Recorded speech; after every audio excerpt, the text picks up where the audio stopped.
So hello and welcome to the Happiness Telesummit. My name's Erica Glessing. I'm your host. This year, the Happiness Telesummit, I am looking at activating happiness. So I'm really interested in kind of like waking that up. And I'm not really clear how that will happen for you, but as we listen to the beautiful speakers that we have pulled together for the summit, perhaps something will wake up. And today I have with me a fabulous speaker, John Hittler. Welcome, John. Thank you. Welcome to you. I appreciate it. John Hittler is, I don't really know exactly how to describe him. He has a company called Evoking Genius, and he looks at that genius of you, and he helps really uncover that genius of you. So he partners with clients to create outcomes that they could not imagine possible through an encouraging coaching style. The clients always set the agenda, he says, and his job is to make the process of behavior change or transformation safer and more attractive than standing still. So, John, why don't we just start by just sharing a little bit about genius and what that feels like, and just kind of start taking us into that. Sure. Well, what it feels like is you hear athletes talk about being in the flow, or when you're taking on a project or you're working on something and it seems effortless and joyful, and you do it all day, every day, and you can do it for 12 hours, and it actually gains energy. You say, yeah, you're probably working in or around your genius. And so often we're shut down by a requirement of our job or job description that so is not part of our genius. And for people, it wears them out and creates stress. But we teach people and we uncover for them, what's that one talent that you got, the one that no one else on the planet got? Why not live your life through your genius? That's what we work with. That's a pretty nice promise. I like that. Yeah. Yeah. Hey, what happens if I'm not working in my genius? Well, for most people, at some level it looks like stress. So if you're mildly distance away from your genius, yeah, that's fine. Because we all have skills and abilities that we've learned. Let's say you've learned to be a good cook. Cooking won't be your genius, but you might enjoy it. You might enjoy it like a hobby, like gardening, or you see some people take on sports like golf or tennis. They're not ever going to be a champion, but they enjoy it. That has nothing to do with genius. When we're not in our genius, though, especially when we're at our chosen career, it starts to look like pressure or stress, or at times failure. We're given assignments where you say, really? Me? You want me to do that? Oh my gosh. And literally we have that biological action, go, oh, I have to do that? Because we know intuitively it's not a good fit. Yeah. So tell us a little bit about this kind of, let me think of the questions. What I've been doing for this summit is I've sort of been intuiting the questions from the audience. And so I've Sure. just kind of been feeling into the space of like, what might their questions be? So, why don't you tell us your own experience about finding your genius and kind of how that's transformed your life? Sure. I can tell you my first experience that I now recognize as a genius experience. When I was 18, like a lot of people, I couldn't wait to get off to school and leave home and be on my own. I was fourth of 9 kids, so flying the coop was kind of a big deal. And maybe like you get to a point where you're all anticipating a great result, and you get there and it's just like wah wah wah. It wasn't for me. I got there and said, wrong place. It wasn't that college was the wrong move. It was the wrong place, the wrong setting. And I knew that immediately. So I quit. I just said, no, I'm not going to do this. Called my dad, and he came and got myself. A month in, he came and got myself and my new girlfriend. Wonderful. That was a quiet ride home. And then we went off to California and that was it. I didn't really have a next move until I realized that, oh, I'm 18 and a half. I've got nothing going on. I prepped my whole life to go to school. So literally what I did was I got in a 65 VW Bug with my now wife. I wasn't yet 19. And we drove across country to a top 10 university where I had not applied, nor had I been granted admission, nor did I have a place in the incoming class. And I talked my way into the university. I talked my way into my major, and I talked my way into full scholarship and housing and books and everything for 4 years. And people said, you can't do that. And you go, it never dawned on me, and you've probably had these experiences. I just wasn't wise enough to realize I had no chance of success, so it succeeded anyhow. Which college was it? Georgetown University. Oh my gosh. Yeah, and at the time it still is expensive, and it was hard to get into and all that stuff. Yeah. I did not have a place in the incoming class, and what I thought was, somebody's not going to show up. I'll just take their place. It's as simple as that. I'll just take that. How easy is that? Well, it doesn't work that way. And what I didn't realize at the time was that I was actually using the genius I had. I wasn't studying genius. I had no concept of it. It just never dawned on me that this would not work. And people would say, you can't do that. And I said, well, I did do it. And I graduated on time and all this stuff. I said, well, how did you, and I've since helped 4 or 5 other families who have kids now hard to get into college. I said, why don't you just do this? And they look at me like I'm from Mars. And then we do it with them as well. You can still do it. It's just, that was my first experience with it. And it wasn't until about maybe 12 or 14 years later that I actually started recognizing this concept of genius and actually embracing it and studying it and developing it. Wow. But everybody has a genius. I just didn't, like a lot of people, as kids you pull off stuff all the time. You go, how did that kid do that? You go, wow, that's amazing. Well, they have a genius. And you learn how to use it. You just don't necessarily, our culture doesn't necessarily embrace it yet. I remember when I got my first publishing gig. I remember I'd written a book, and I'm a 3rd-generation publisher, so I had no fear of publishers. I was more like, which publisher would I let publish my work? Right. And I'd been published for everything I wrote everything I'd ever written had been published, so it wasn't like I wasn't going to have my book published. I just was trying to figure out which one. So I remember I was looking at Wiley, and I was interested in them, but I didn't know if they were the right fit or not. But I was just kind of curious about it, and so I was able to discern some family member's CEO type person's email, and I sent it directly to her. And everything everywhere was like, you're supposed to do this, and you're supposed to do that, and you're supposed to send your manuscript here, and you wait 3 weeks, and you have this, and you have an agent, and all this stuff. And I was like, that doesn't feel right. Right. That's not for me. Yeah. So she takes my, and you don't send a manuscript, you send a taste. You never send your whole manuscript. You send a nibble. You say, is this sexy, So she sends it to the senior editor in the category and says, I think you should look at this. And so now, instead of being one of a million little people trying to climb up the ladder, she's at the top of the ladder telling the guy down from her to read my book. Right.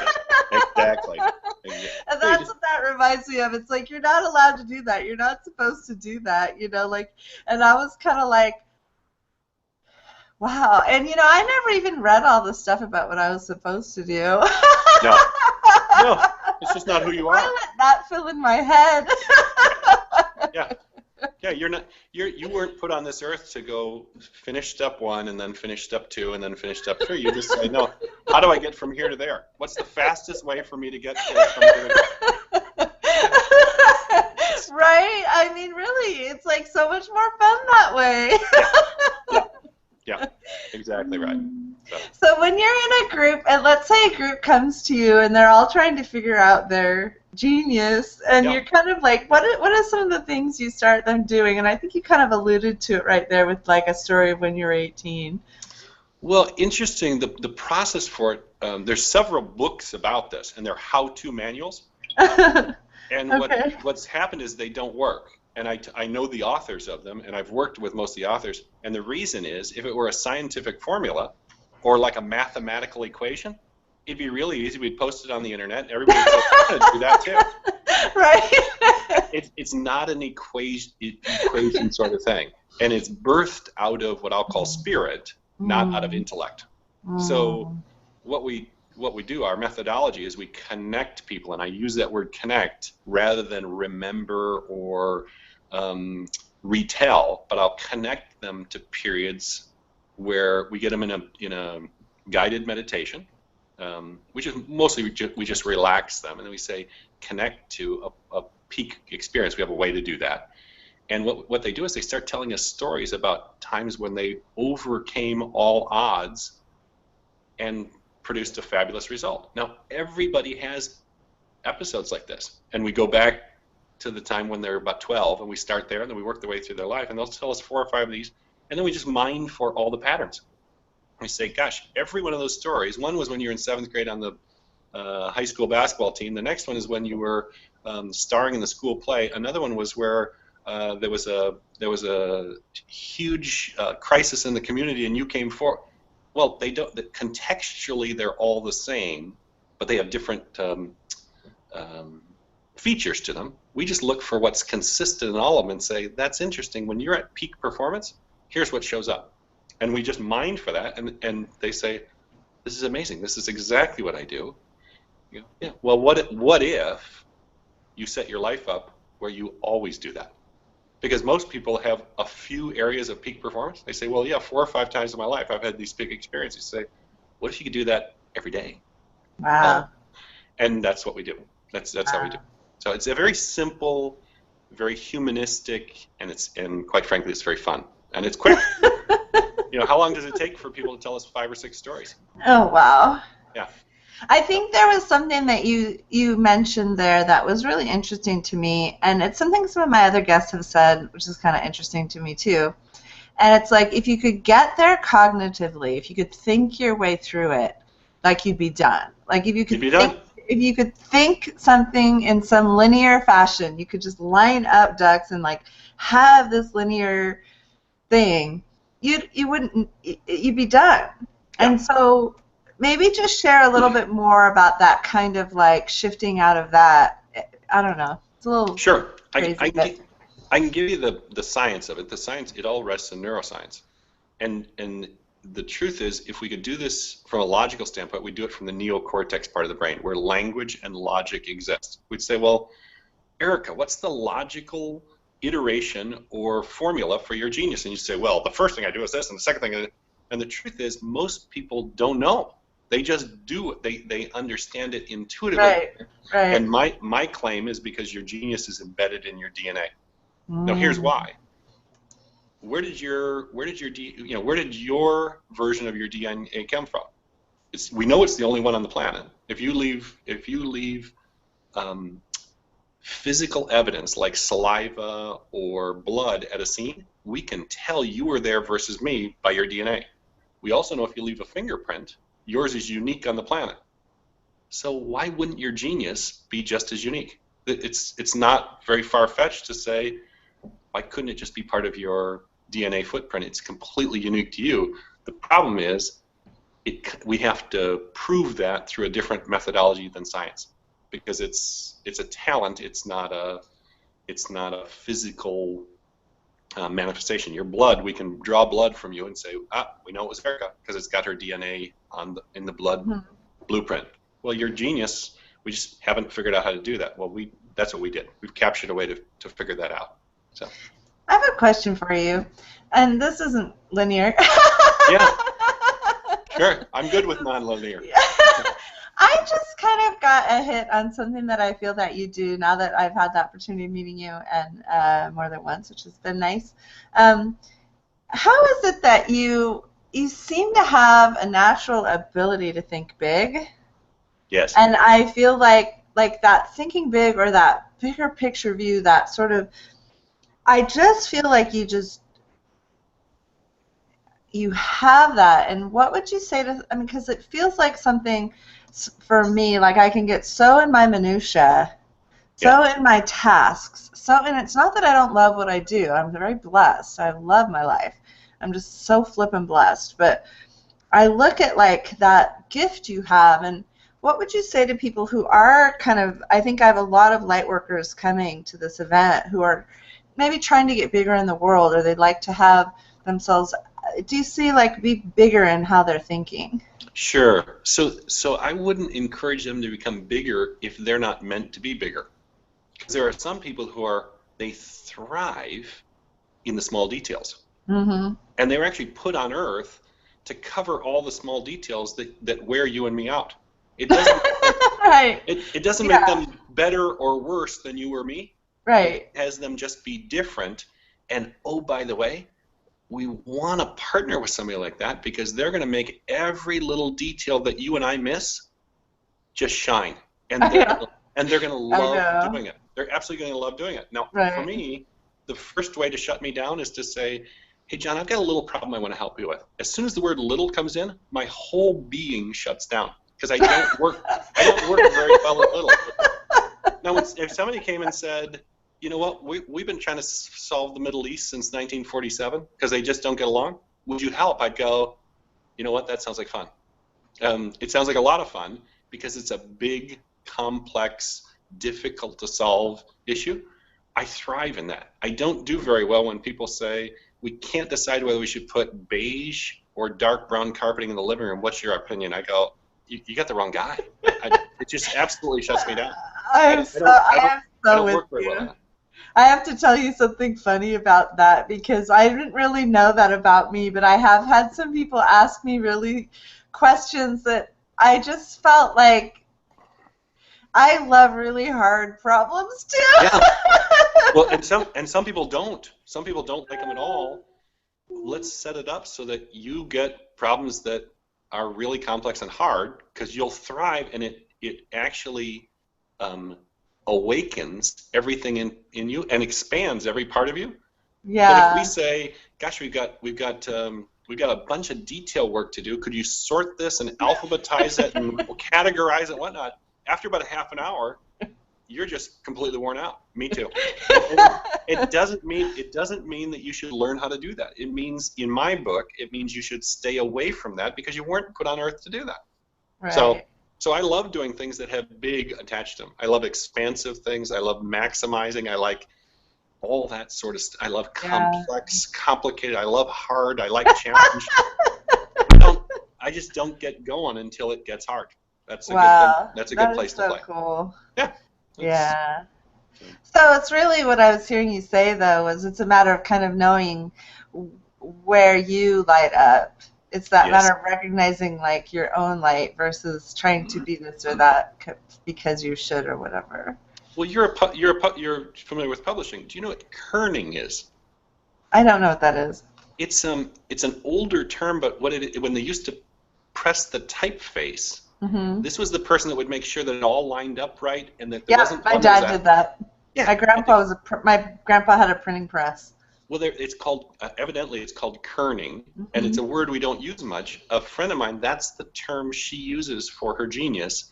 She's what she does is she handles all of the little details, like to the nth degree, like kerning, Mm. such that miracles show up, and you go, "Isn't that beautiful?" You go, the way she does it through though is through every little detail that you and I might miss, and you and I might say, "Let's make it huge and fun and big," and we would say, oh, but we forgot this, and this because all the little stuff we'll forget. And for her, she's the perfect person for that, and she does it just the opposite. And her reputation is she throws the absolute best events and parties because she thinks of 10 special little details that are just fabulous and wonderful. Some of them are visual, some of them are little Right. surprises, some of them are, Yeah. and you go, wow, what a great, well, because that's how she Right. functions best in the world. There's no better or worse. It's just that's who she is. Perfect. Let her do it that way Right. versus making her be something she's not. And that's what genius is all about. It's about becoming more of who you already are, rather than saying you're not very good in spelling. You ought to practice spell words. You go, maybe I wasn't put on earth to spell. Maybe I should do math instead. Yeah. Maybe I'm an artist. I shouldn't be doing spelling or math. I should do art. Yep. Let's figure out what you should be doing and then unleash you to expand fully into that space. You know, I think what you just told me was really interesting because I thought back to in one year I got interested in real estate, and I had inherited some property, so I got my real estate license kind of on a fluke. And then I had fun doing it, so I did some real estate. And within about 3 months, I was coaching. I was doing so well that I had to coach people. Sure. And then I had like 50 people. I had the problems. So I no longer was selling anything. I was helping the cream of the people doing the work. And I only had my license like for under like 5 months. But immediately I started being the one that helped. And what I loved about that was I didn't get contacted unless there was a big, horrible problem. Right. So I remember I got this call one morning, and it's like, we're up in Santa Cruz Mountains, and we're 2 days away from the home being sold. So we're on the day where the loan is supposed to go through. Sure. And they're waiting for the green light. So it wasn't my client, so I had a realtor that I was coaching, and she calls me. She goes, "We have a little problem." No, it's a problem. Well, it's in the retaining wall of the house. There's a gaping hole about this big, all the way across the back of that had been hidden by the seller. And so there's this gaping hole. It's not a little problem. No, it's not a little problem. And essentially what had happened was in the 1989 earthquake, this huge gaping hole had been created. And so the people that were selling the house had put boxes in front of this huge gaping hole that went 4 inches deep into the whole wall at the bottom of the house. And so this is the call I get. And I'm like John, I'm joyful. Right.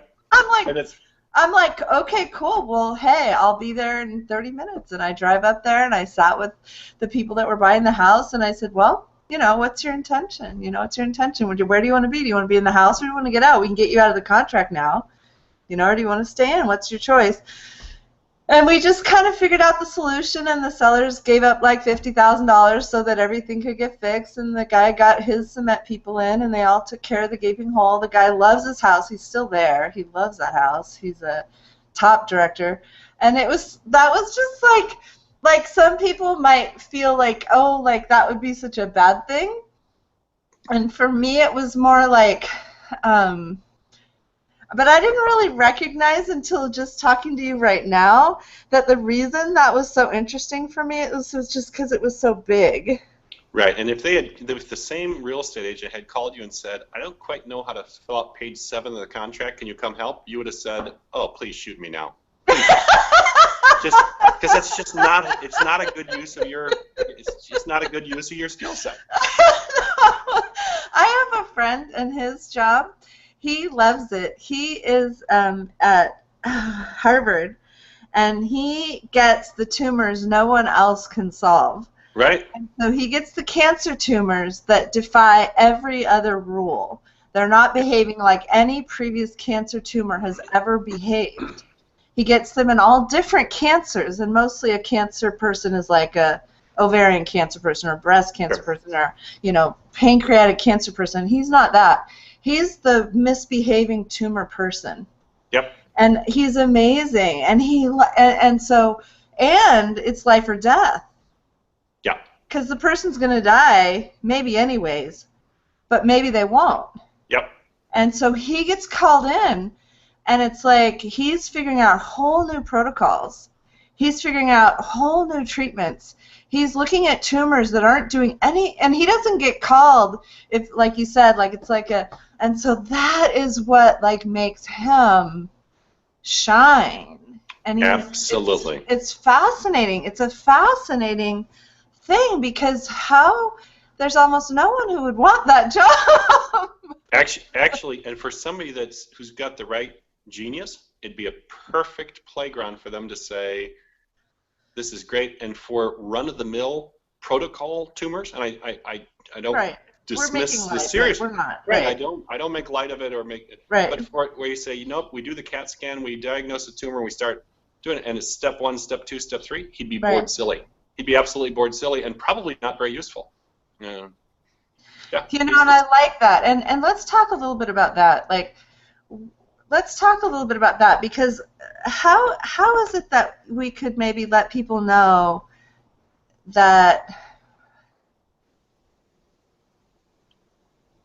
I mean, I guess this whole conversation has sort of been about that, but maybe just tell people, if they're interested in finding out their genius, what you'd recommend that they do next. Sure. It's there's 3 parts as we hold. One is the discovery, which is the fun part. Let's figure out what it is. And it shows up like an articulation. It's got 3 parts to it. What, which is the talent you got, what you got. How, which is how you do what you got. And then why. Why did you get it versus somebody else? Our claim is that you got it for a reason. Why would you get it in your DNA, either through a lottery or through a divine creator? Why would you be given this talent unless there were a purpose behind it? So the why is kind of the driver for the whole thing. Well, step 1 is figuring out what it is. And that's about a 90-minute process. It's fun, it's intuitive, it's playful. But it's interesting, it's not very useful unless step 2 happens, which is what I call ownership. Mm. Because the first piece starts at the intersection of beauty and power. It's everyone's genius has a beauty to it, and they've got an incredible power because it's unique. Well, but if you've been given this gift, and then we show you what it is and tell you what it is, and then you say, oh, gosh, I just don't believe it. What am I? Oh, who, me? What good is it? It actually produces suffering, because if you don't know what it is, you always have an excuse of saying, well, I don't even know what it is. But if you do know what it is and you're not willing to own the beauty and power, then it's actually a distraction, and it produces suffering for people. So ownership is the second piece, and that's the most difficult piece, because what we do is we explore with people periods of peak performance. They say, but I've hardly ever done this. And you go, that's because you didn't know what it was. Now that you know what it is, what if you fully owned it and actually strategically and tactically put it to work? What would your life look like? And that looks like implementation. But you can't do implementation until you have ownership, because nobody's going to implement and take risks and say, well, give me all the incredibly difficult tumors to solve, and I'll see what I can do. Unless you knew what your genius was and say, I actually thrive in that environment, yeah, send those to me. I'm totally comfortable with it. I know it's high risk. I know it's life and death, but I'll actually thrive. And oh, by the way, and not in an arrogant way, I'm the best person on the planet to send these to. Oh, that's a different sensibility about it. Right. So please give me this. It's my purpose on earth to utilize my genius in this way. And you go, that's when the beauty and the power show up fully. And talk about an expansive universe. What if everybody on the planet lived and worked through their genius? How many problems would we solve? How much more joy would there be? How much more happiness? How much less suffering? How much more relationship built? All of that would just expand, because people would be doing what they were absolutely put on earth to do. That's what it's all about. I love it. Thank you so much. Well, tell us where we can find out a little bit more about you. Sure. So our website is evokinggenius.com. The website is up. There's a lot of information on there. The one thing, and it's full disclosure, people want to be able to go onto that and get their genius. You have to do that through an iterative process. Otherwise, like I said, you could buy one of the many how-to books and read it and struggle through it and still not get your genius. I've read them all, and I've had people test them. I'll get a group of 100 and say, you test that and tell me afterwards. Play with the book any way you want. Tell me if you get your genius. And then when they can't, they come to me and I say, great, you want to spend 90 minutes and let's do it. I've been doing this since 1994. I cannot figure out a way to do it from a process like a mathematical formula. But from an iterative space, it comes out very, very quickly. We just evoking is literally calling forth. We call it forth. We gently call it forth, and it pops really fast. So awesome.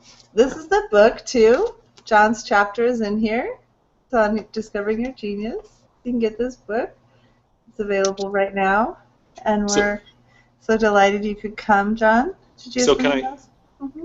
can I just point out there that the ratio of men to women in the book is very much in my favor. This is about the way I like it. What is it, like 16 to 1? I love that. That's And they're perfect for all me. gorgeous, Yeah, and you're kind of 16 in the middle. 16 beautiful women surrounding. This is 20, like 20 to 1. this is like Charlie's Angels on steroids. I love this. This is great. Yeah. And they're all brilliant. Yeah, 20 brilliant, gorgeous women surrounding me. I'm going, okay, how do I sign up for more of this? And people go, oh yeah, this guy, he's not that much of a genius. You go, yeah, well, check that. That's 20 to 1. That's a good deal. That's it. There's proof right there if there ever were one. Awesome. Well, thank you for coming to the Happiness Telesummit. Yeah. Well, thanks for making it available. Yeah.